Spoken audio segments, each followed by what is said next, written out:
Howdy folks, Nathan Adlam here in sunny summertime, Rocky Mountain, Colorado.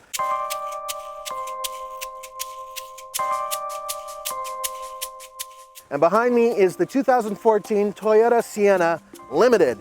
Now, it has all-wheel drive and it is fully loaded all the way up, and it comes in at just over $48,000. Coming up next, is it worth it?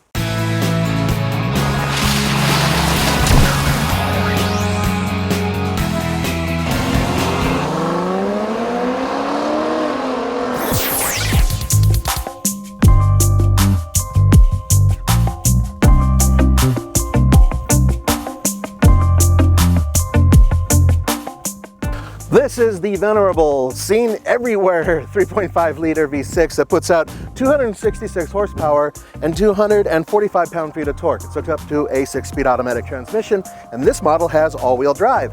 There used to be a 4-cylinder available, but they no longer offer that. In this, guys, the way it's set up, it can tow 3,500 pounds. Not bad.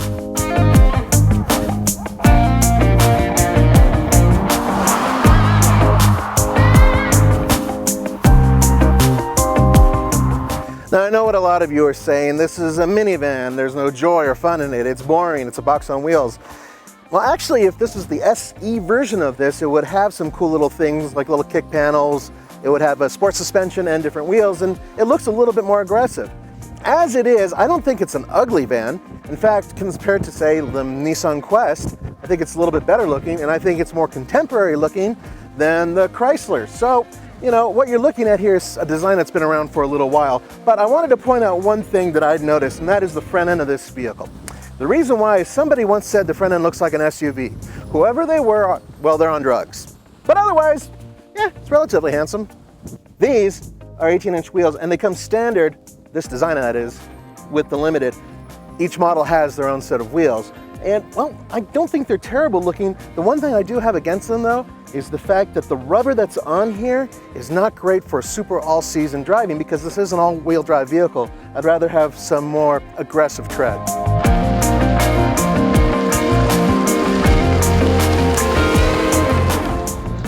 This is probably one of the most comfortable minivans I've driven, period. And hey, Andre, say hi to the people. Здорово, привет. No, say órale pues. Hola. Close enough. There's a big discrepancy in the world of all-wheel drive vehicles. A lot of people will go out and buy an all-wheel drive crossover without the intention of actually using it. You have a minivan. Surprisingly, more people use vehicles like this to go up to the ski slopes and to go camping than they would crossovers. Now, I'm not saying that in general or even per capita. I'm saying that I've noticed it, and I'm sure some of you have as well.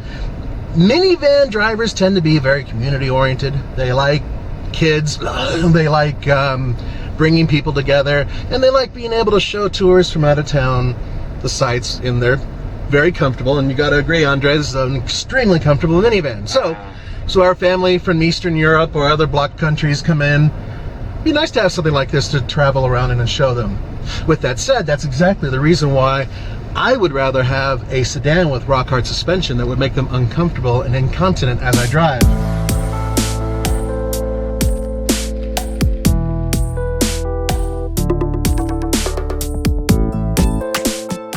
Allow me to elucidate. Come here. Look at this. Yep. Now, initially, this thing starts off down here, but what you can do, if I can grab the right handle, you can make this come up, and this can go forward. Now, what you have to do is pull the seat back, like so, and if Andre weren't driving this thing and having freakishly long legs like giraffe, then perhaps I could actually put my legs up. Tell you what, check out the other side. So, in we go. Now, front passenger seat is all the way up, so someone who would be very short would be ahead of me. First thing I'm gonna do is slide this back. Look how far this goes back. And there's still room for very, very small children in the back. Then I'm gonna lift this up, and I'm gonna push this forward.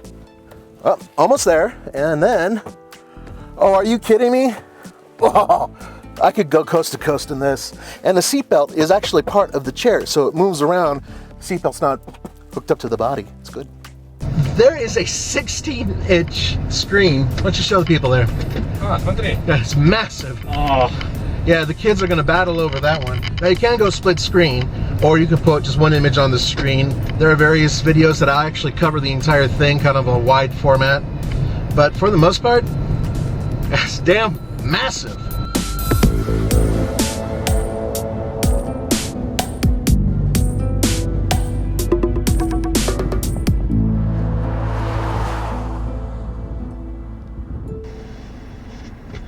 All right, shutting the AC off. I'm going to rev it. Not that it really is going to make a big difference, but I'm leaving the traction control on for this run. And away we go. It actually feels pretty good off the line. I mean, you know, for a big van. And we're running out of runway. Oh yeah, not bad.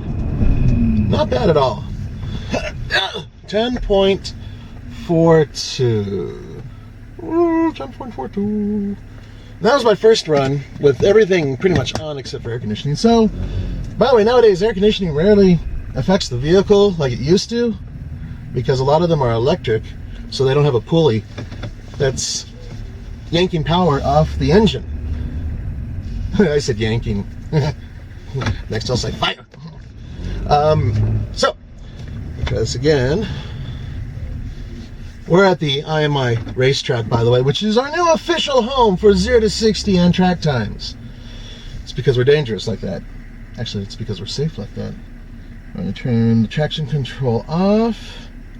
Sometimes it'll let you rev a little bit higher. Let's see here. Solo DL's working. Turn that off. And that was off. Okay. And away we go. Not as punchy this time. There's not a lot of weight in this thing, you know?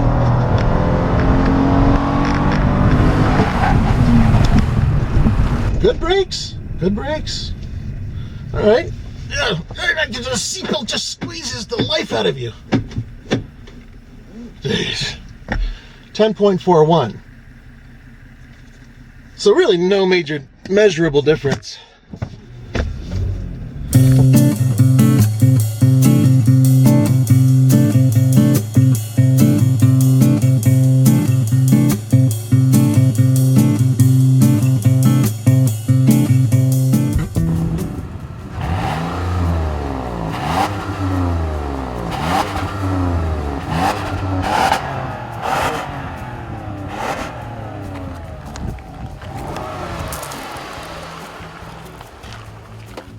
Well, what were you expecting? A Ferrari exhaust? You know, a big bad Hemi? Look, it's a minivan, but with that mellow sound comes very good gas mileage for an all-wheel drive vehicle this size.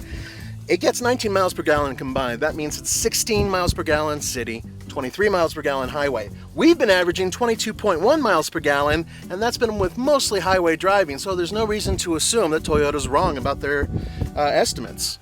Now, if you guys are used to higher end Toyotas, I'm not talking Lexus, I'm talking higher end Toyotas like the Avalon or the Highlander, then this interior is going to feel very familiar because it has a lot of similar themes and it has a similar type of feel. There are a few things that are a bit of an issue. For one thing, this hard plastic on the upper door panel I'm not a big fan of, and some of you larger people who rest your elbows up here, you're not going to like it either. And there's a large piece of plastic sort of covers the entire front of the dash, and although it looks good, it doesn't feel so great. Other than that, the rest of the interior is very well laid out. It's very comfortable, especially the seats. Now, I'm not just talking about the front seats, I'm talking about the second and third row.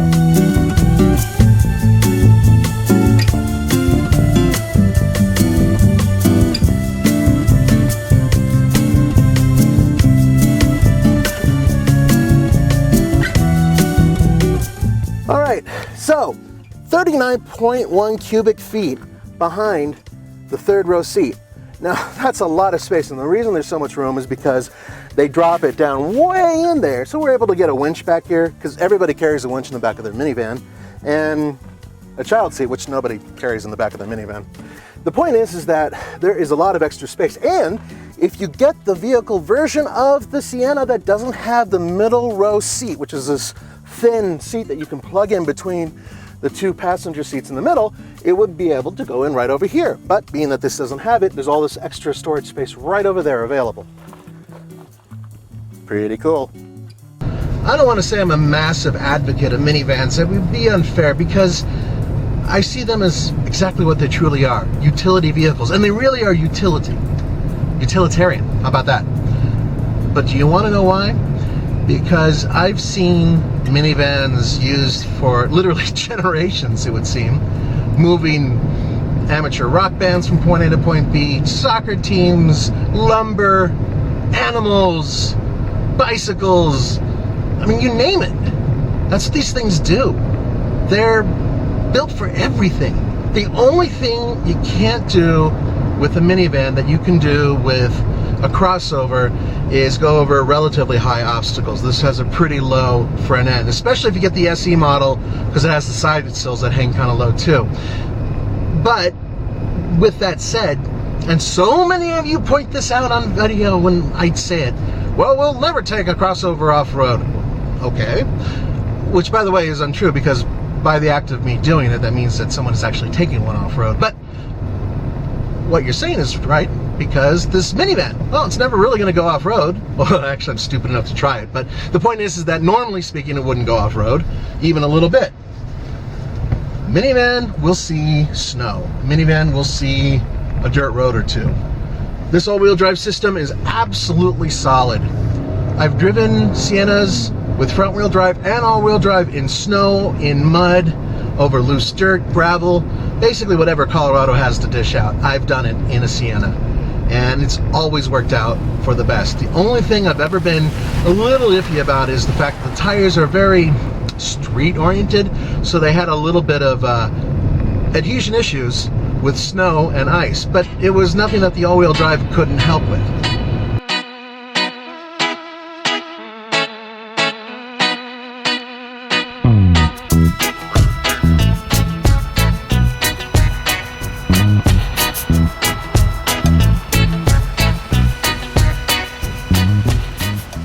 When you look at the competition, and there is a lot of competition in this field, I would say the main competitor that goes directly against the Sienna is the Honda Odyssey. They're very close in many, many ways, but this is the only one you can get with all-wheel drive. And between the two of them, I think this is the better vehicle. Now, there is a bracket that we're starting to use that puts a vehicle within its segment, and that is, well, minivans. I personally like the Mazda 5, by the way, because it's one of the only minivans you can get with a manual transmission option, but it's much smaller than this vehicle. So, compared to the larger ones, the Odyssey, the Sedona, vehicles like that, this is the best in the segment. It gives you a lot of options, it gives you a lot of vehicle for the money, and frankly, I think that as a family vehicle, it's pretty damn good. With the old rating system, buy it, lease it, rent it, or forget it, I give it a buy it. For the Fast Lane Car, this is Nathan Adlin. Love ya!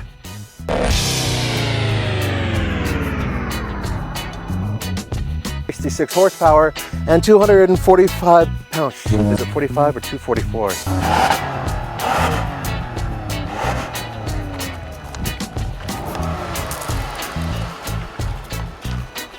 Okay, so it's a minivan. You're not going to hear a whole lot anyway. I don't know of any minivan that sounds good, frankly. But what you do get with that sound is some decent economy for an all-wheel drive van, or the only all-wheel drive van. It gets 16 miles per gallon on the highway and 23 miles per gallon